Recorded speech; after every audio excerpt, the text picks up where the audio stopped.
I remember the first studio I taught at, basically the interview process was, are you available Tuesdays? And I said yes. So looking back, I'm like, wow.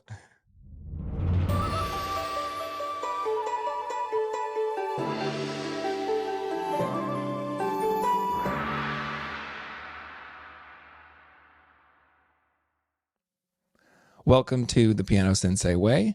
I'm your host, Clinton Pratt, and I'm here to help you master the art of running a successful piano teaching studio. This is part 2 of my interview with Jordan Thomas. Jordan interviews me about running a piano studio. In the first part, just to recap, or if you missed it, we talked all about teacher pay, specifically what's a fair rate, what other benefits does a teacher get at your studio? What's considered a living wage for a piano teacher? Do you set tuition high in order to pay teachers appropriately? And does that deter clients? How and when can teachers get a raise? And how do you negotiate if a teacher expects or needs more? In this part 2 episode, Jordan asked me about other aspects of running a studio, such as, what do you look for when hiring a teacher? Do you train teachers? And if so, how? How much leeway do you give teachers for how they teach or what materials they want to use? How do you keep continuity if a student switches teachers in your studio? How do you prepare teachers for transfer students from outside your studio? And if you don't have an admin, how do you manage everything, and when is a good time to hire one? I hope you enjoy the episode. There's a lot of information here. Kind of also in the same vein of like hiring the right candidate, what do you as the studio owner, like what do you look for in candidates when you're hiring them? That's a great question. They send me their resume and I throw it away. Seriously, like, I'm mostly not kidding. Resumes are just like boring to look at, and I don't really care how many master classes they did or how many degrees. Well, I mean, in a sense, yes, the degrees, but we all know you can have degrees in piano and not know a thing about teaching. Mm-hmm. That's how I was. I had bachelor's in piano, master's in piano. Wow. Okay, I had no idea about teaching. I had one pedagogy class. So the main things I look for are openness to learning. Like, they want to be a good teacher and they want to keep learning on how to teach. Prompt and responsible. So I need them to be on time, early actually, and responsive to emails or calls or texts. I think those are the two main things, which might seem weird, but having to have like had to fire people and whatever, because I just can't reach them, and they're showing up 10 minutes late to lesson, that's just unacceptable. So they've got to be responsible and prompt and on time and want to be a good teacher. Mm-hmm. So how much control, I suppose, do you have then in terms of, I guess we could say training the people who you hire on? Like, how much training do you give your teachers in terms of just making sure that, they're providing content to your students in a way that you feel like corresponds really well with the Piano Sensei way? Mm-hmm. So I have them observe me for a little while.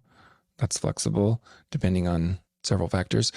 And I like for them to see me with a student or a couple students or whatever over the course of a period of time, so they can kind of see, what happens, not just like a random lesson, so they would like come every week and observe some. And then at some point I have them take over some of the lesson. So for example, they've come to observe Charlotte a couple weeks in a row, and then like maybe the third or fourth week, I have them step in and help Charlotte with, whatever piece she's working on, just so I can see how they interact and everything. And then, yeah, there are basic foundational things that I want everybody to do, as far as like, we have a unique achievement program in my studio where they do things in different categories in order to go to the next level and all that stuff. So obviously that's the students do. Yeah, the students. So that, so the teachers have to know like that system. And so, we have some training on that. And then, some other things that are important are like teaching students how to practice and including improvisation. And if they, for example, like for improv, if they're like, oh gosh, I've never done that, I'm like, that's okay. Let's do it together. And so then I train the teacher in that, and they see how I do it with students. And I also have some videos that they can watch so that I don't have to do it with everybody, just saves time. Yeah, so that's probably more than most studios. I remember the first studio I taught at, basically the interview process was, are you available Tuesdays? And I said yes. So looking back, I'm like, wow, I would never do that now. Like, are you available Tuesday? Like I want to meet the person and talk to them. We have many interactions. They're observing me. I'm observing them. We see if it's a good fit. We decide to move forward, sign a contract, and go. Yeah, and I'll say that was my experience in the music school, was that I received no training whatsoever.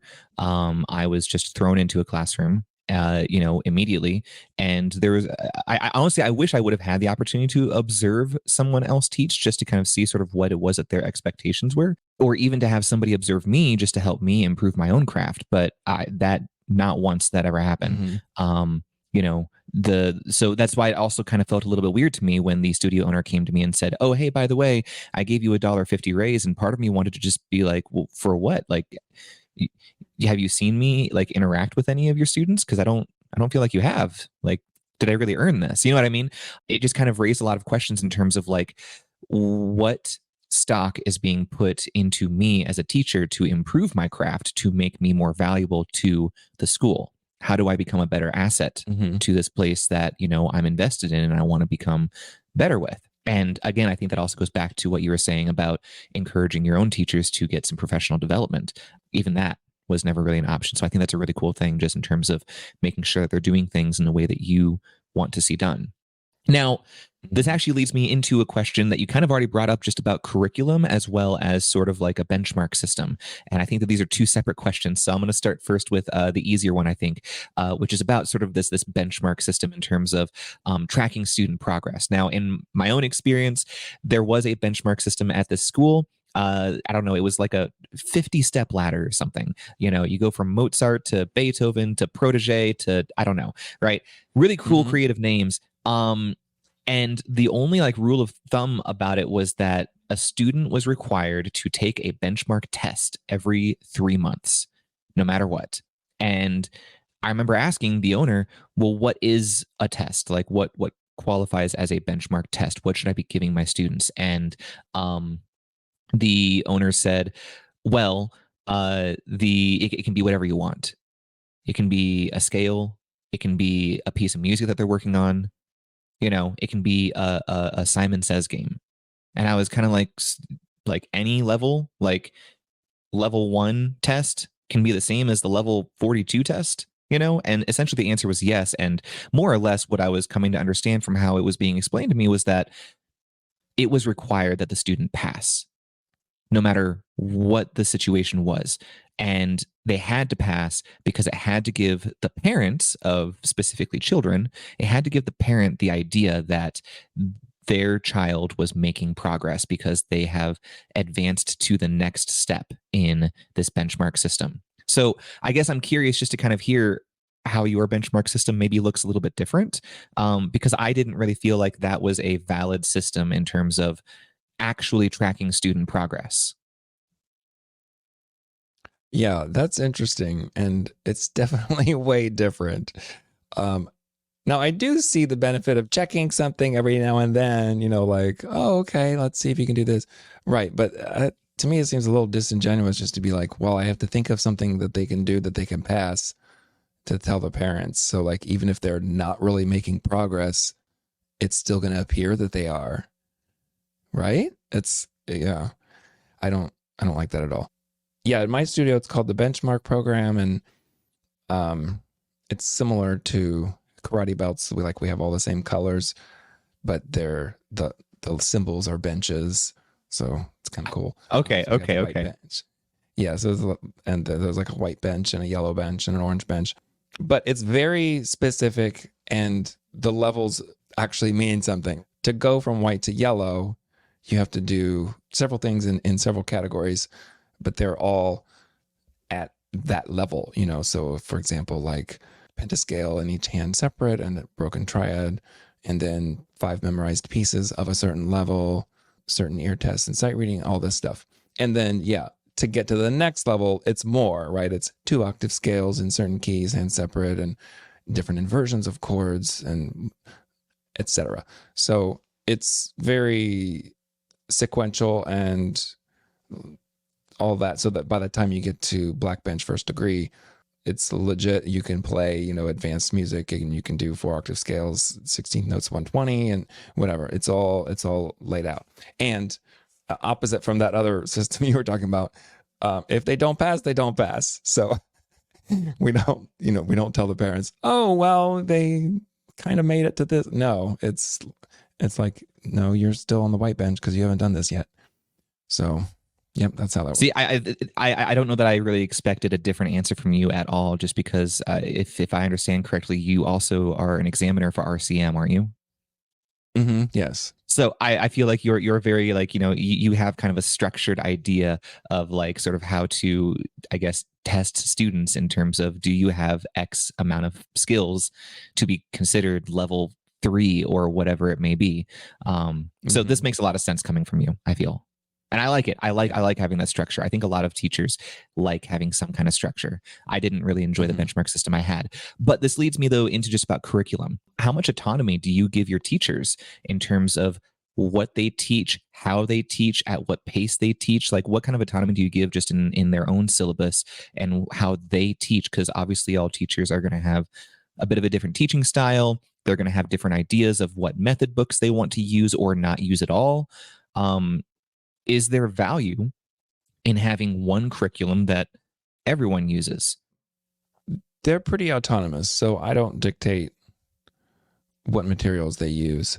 That being said, I have my recommendations and I have my preferences, and we keep them stocked in the studio of the things that I like, so that it's easier. And also because I think ultimately it's the teacher and not the method, you know. So I know I see a lot of posts on like, is this method good? Can, you know, or I've used this. Like, it's really not about the method. Like, you can use any method or book poorly or successfully, you know. Go faster if you think it's slow, or go slower if you think it's fast, or skip a page if you don't like it, or whatever, right? It's not really about the method. It's more about teaching the skills and all that stuff. Yeah, so I guess this kind of leads me into sort of one of the other thoughts here about this. And it just kind of leads into one of the issues that I had, is that from time to time, I would receive a transfer student from another teacher who had just quit. And so I was receiving a new student, and I had no idea like what that student's skill level was. I had no idea like what method book they were using, because a lot of times the other teachers didn't use method books at all. And that's fine. I'm not going to sit here and say that like you have to teach out of a method book.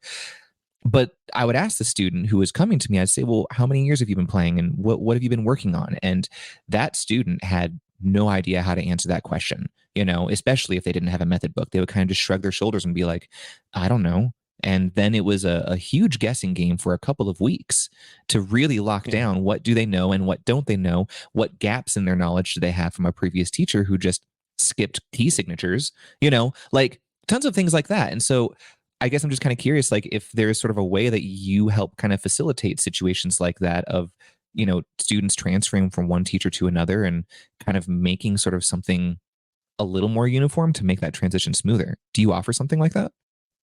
You're talking about like a transfer student from another studio to our studio.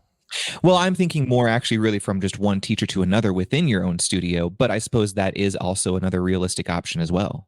Oh, okay. Well, within the studio, we use Teacher Zone, which is a studio management program that does like billing and scheduling, all kinds of things. But it also has the assignments. So teachers type the students' assignments in, and those are saved. And so if a student needs to switch to another teacher, that new teacher can see all of the previous assignments. So there's a lot of record keeping then with your teachers. Yeah. Well, that's awesome. That's great. Yeah. So that's easy. What's harder is if a student comes and is new to the studio, but has taken lessons somewhere else. And like you said, what book were you using? Oh, I don't know. Or they didn't bring it, So I always have in the trial lesson stuff, like if you were taking lessons, bring all of your stuff. Okay. But that's part of the trial lesson too, is for me to assess them. And then when I assign them a teacher, then I tell the teacher, look, they had no clue about this, but they were good at copying rhythms and they kind of remember G clef and F clef and blah, blah, blah. And, you could probably start them in this book, and so I guide the teacher that way. Yeah. Okay. Well, that's great. So look, I got probably I think 2-ish questions left, big ones here. The first one is just about teacher-student communication.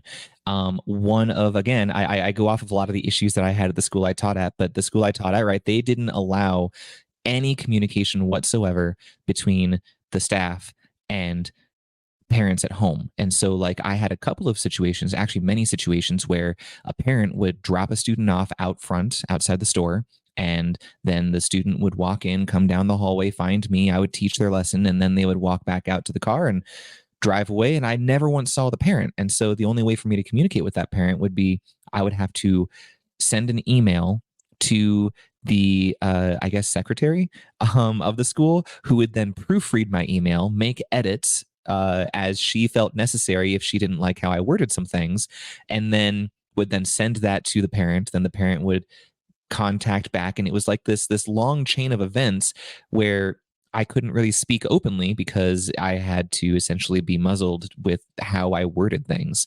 And so it just really constrained how I communicated and what I communicated. And I understand the concern, right? The concern from the studio owner was just that he didn't want me to have their personal information, because he didn't want me to steal the students and go and open up my own studio and, take away his business.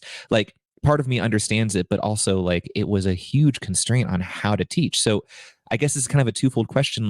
One, do you struggle at all with teachers stealing your students because of giving them any kind of communication, or how do you let them communicate without allowing that to happen? Yeah, this this is an interesting topic. I I just can't. I don't even. Oh my gosh. No, so that is not the piano sensei way.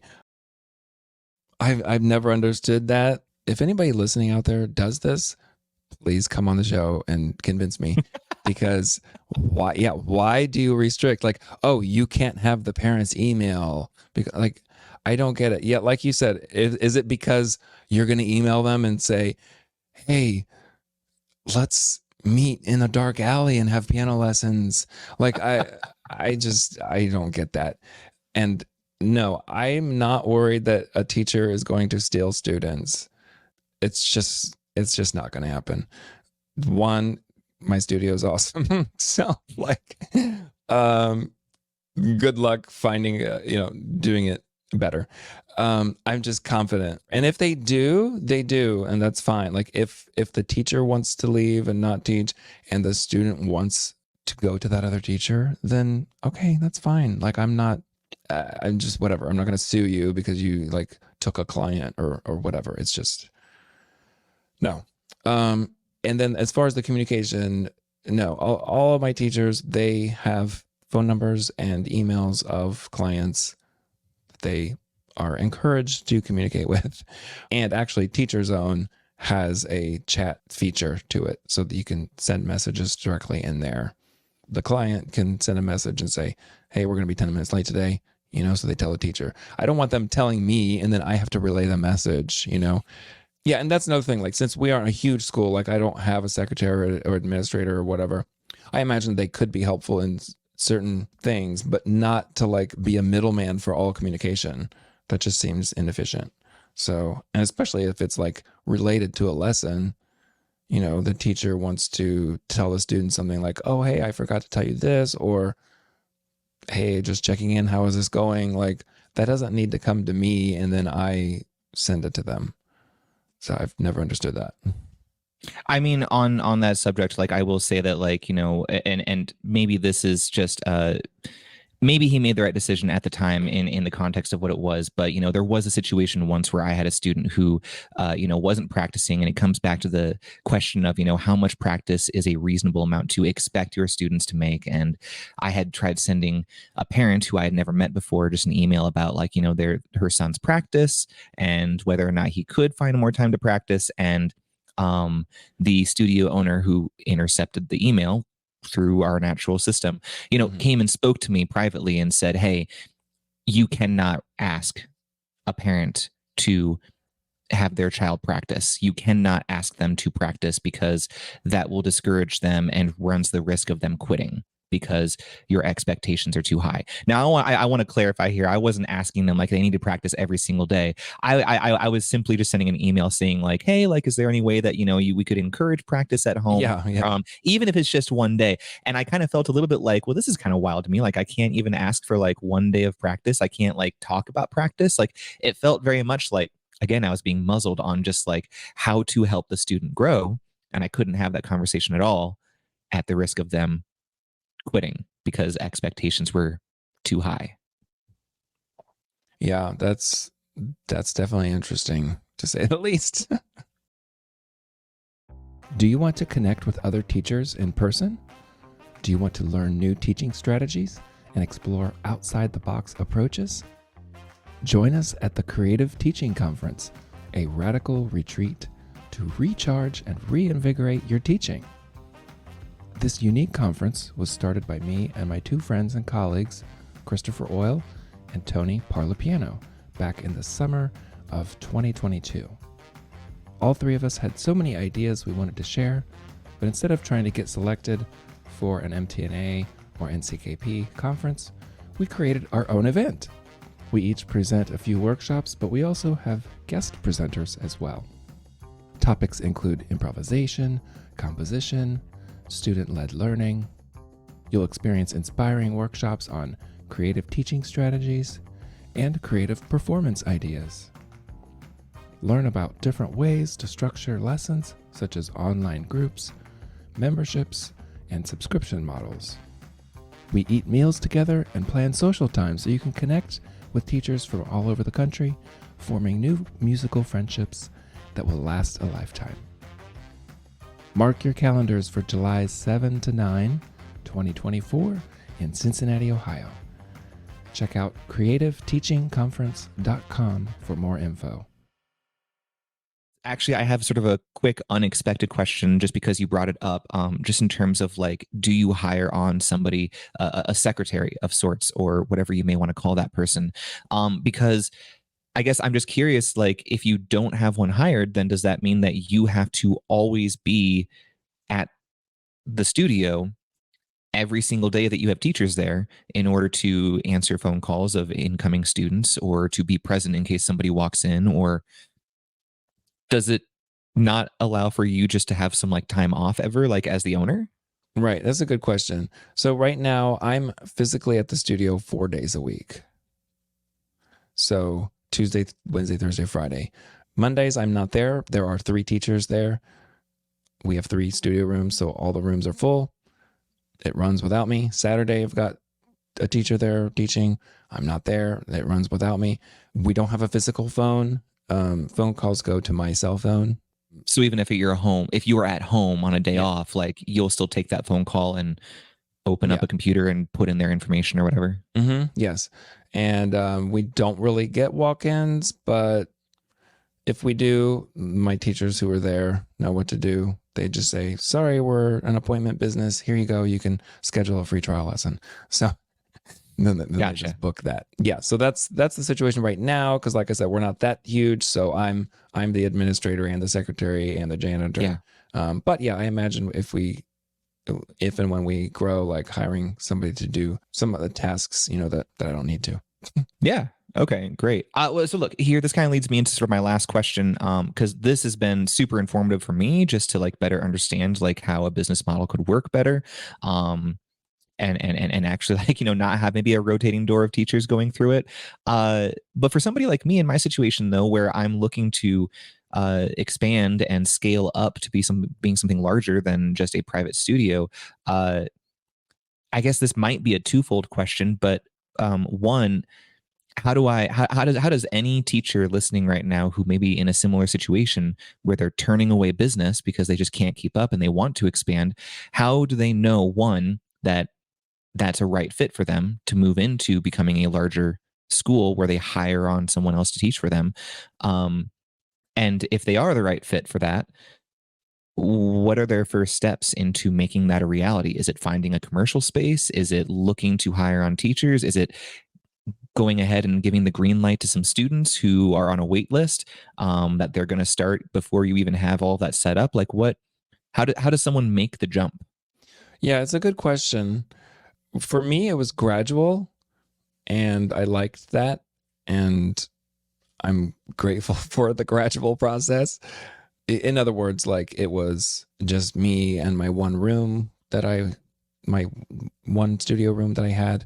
And then I hired one teacher just to start taking students when I wasn't teaching, and then grew to like another room and another teacher, and then moved out into another space, etc. I recommend that because it's just less risk and less stressful, and it's nice and gradual. But So you had a studio space where you had multiple rooms. You could accommodate a second or a third teacher. You just weren't using them. You were just using it just for yourself initially. right. Hmm. Okay. Yeah, which that was a nice setup. That's hard to find where like there are other rooms, but you don't have to pay for them until you need them type thing. Yeah, because if you're going to rent a space and like looking to grow, then you want it to be big, but if it's not full, you're not going to afford it yet. So there's a risk. But I know some other teachers who have done that. If you build it, they will come kind of idea, like, hey, we're just going to take the risk, going to get this commercial space and all of that. If you do that, I would recommend having teachers ready, like start planning. So you're starting to interview teachers and all of that before, right? Like don't sign the lease on a space and then look for teachers, right? Plan it so that you're like growing your wait list or having students who are going to be ready to start. You're having teachers or at least one other teacher, and then take the plunge. Did that answer your question? I mean, yeah, sure. I feel like it's a very big open-ended question, right? Because obviously, moving from a private studio to a music school is very multifaceted and, can venture in 15 different directions, right? There's obviously it's more complicated than simply just take this step, then that step, and then you're there. But I do feel though, like a lot of people in my situation, myself included, who want to take that step, there is kind of the like overwhelming sense of, well, how do I make that step? Like what do I do first? What do I prioritize first? And so that part can just it can feel overwhelming. Right. And like if you have a space, then you could start with hiring a teacher to use that space when you're not. So then, there's no other expense or anything, even if it's a home studio or something. Or if you're a travel teacher, well, maybe that's even easier because there's no space. It's the students' homes, right? And you're just managing and overseeing. Same with online, actually. Mm-hmm. Well, and actually, I take lessons today with a teacher through an online school that I didn't even know existed until just maybe sometime in the last year. Didn't realize that there was an online music school until I just kind of did some Google research and found it. So it shows me that like it can be done. And there is a school, I don't remember their name, but there is a school here in Denver that does just travel teaching. And like that is exclusively what they do. Which I think is also kind of neat. And it sounds like they're doing pretty well. So it certainly can be done. It doesn't have to be a traditional sense of a storefront, I suppose. Right.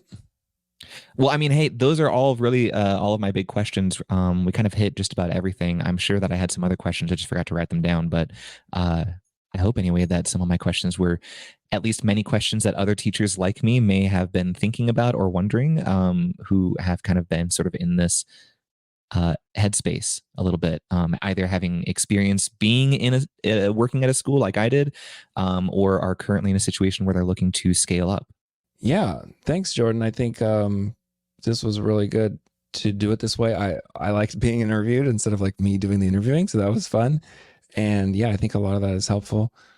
Yeah, maybe we can do it again with like another topic or more of this. So I got plenty more questions to ask. yeah. So let's do it again. All right, awesome. Well, thanks, Jordan, and everyone. Take care. Be sure to also, like I said, check out the YouTube channel. It's also the Piano Sensei Way, and go to thepianosenseiway.com. Take care.